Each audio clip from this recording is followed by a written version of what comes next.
This is the 8 premium koi for the week.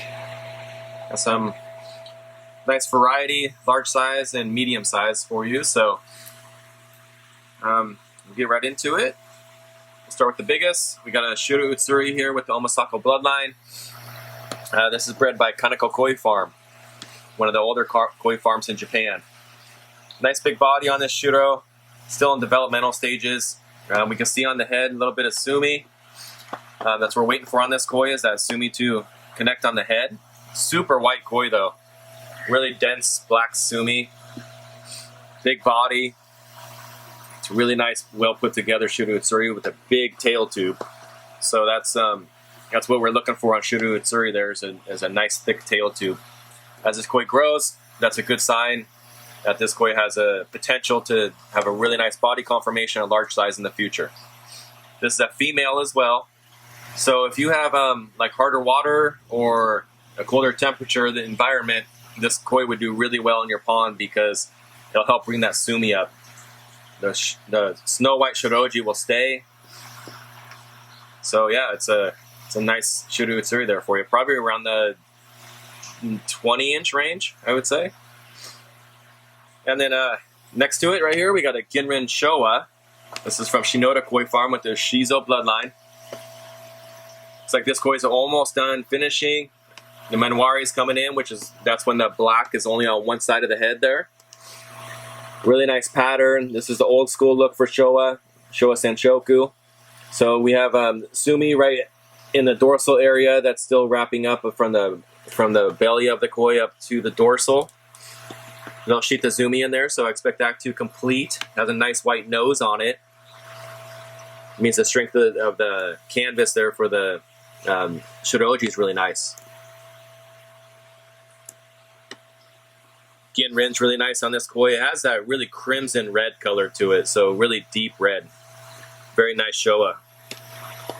Okay, let's see, the Ginrin Kohaku. So this is the ex-junior bloodline Dainichi, and this is bred by Shinoda Koi Farm as well. He just recently started breeding the Ginrin Kohaku from the Dainichi bloodline. So that's where we get the nice, good sized shoulders on this koi, tall back, big head. We got about a 3-step pattern here. Nice tail tube. Ginrin's really strong on it. Looks like that could be a female as well. I would say that koi is probably in the 16-inch range, whereas the Showa is probably in 16, 17. So it's a nice Ginrin Kohaku and a Kuchi Beni because it has the red on the nose there up front. So it's a show quality Ginrin Kohaku right there.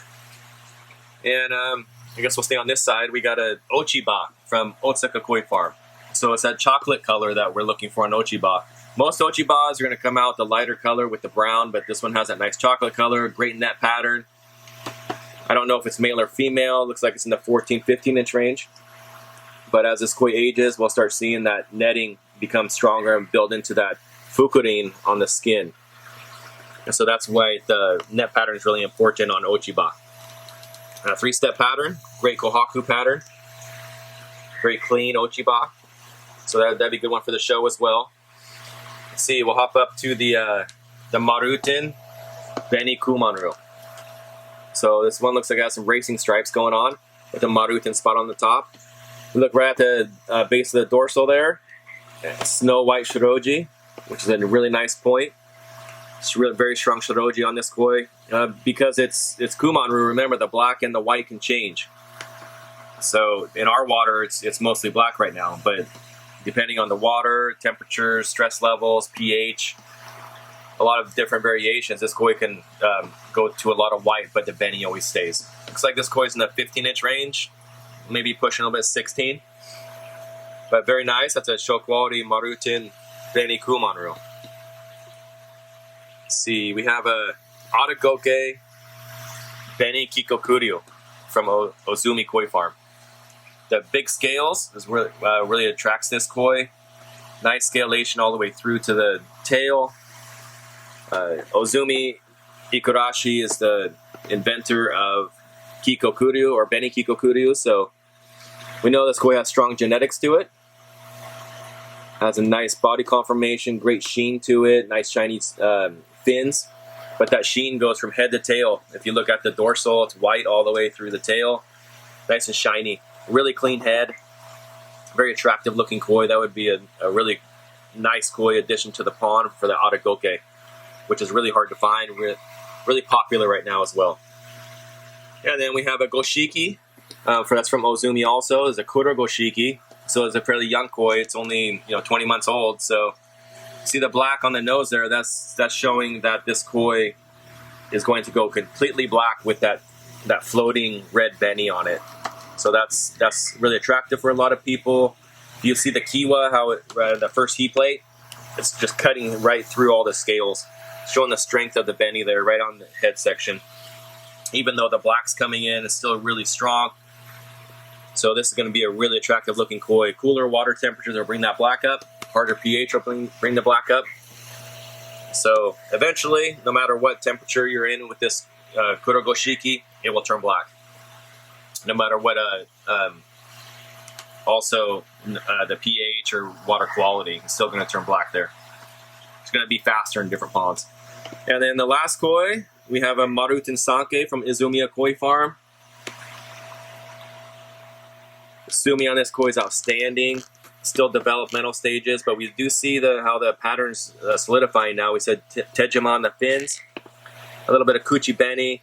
I really like how the Kuchi Beni is on one side and it goes to Maruten, this little circle spot up by the gills. Gives a really attractive looking pattern to the koi. This is a super kohaku pattern. So this is what I call like a panda kohaku pattern with these little circles all over the place. And then we mix in the Sanke, which is a sumi of course, into it with this koi. And it has strong sumi. It gives a really, really nice pattern to it. Almost completely finished. So we have a little Shitazumi up here on the right at the behind the head on the shoulder, but the Subo Sumi there on the left hand side of the koi, and the right hand side of the koi is a nice block, really dense. It's in the Shiroji, which is really important. So this is a nice show quality Sanke. Now I'd say that's probably around the 13-inch range. So those are looking for Baby Champ. I think that might be a little bit too large for Baby Champ size. We're going to measure it up and it'll be on the picture, the size of it. But yeah, we'll go from there. That's the 8. So we have a big Shiru Utsuri from the Omasako bloodline by Kaneko. And we have a Ginrin Showa and a Ginrin Kohaku from Shinoda. And then we have Suzuse Koi Farm, which that's one of the leading breeders for Beni Kumanru, or Maruten Beni Kumanru. We have a Ochiba from Otsuka. And we have an Atagoke Beni Kumanru, a Goshiki from Ozumi, as well as the Beni Kumanru, and then we have the Maruten Sanke from Izumiya. Really nice selections, awesome koi this week. Season's right in front of us. Those that are going to the show, these are all really nice koi for that. Those that aren't, you'll have a nice specimen for your pond for sure. There's a lot of shiny koi in here, a lot of really attractive looking ones that will really demand the eye in your pond when people see it. So, all right, have fun.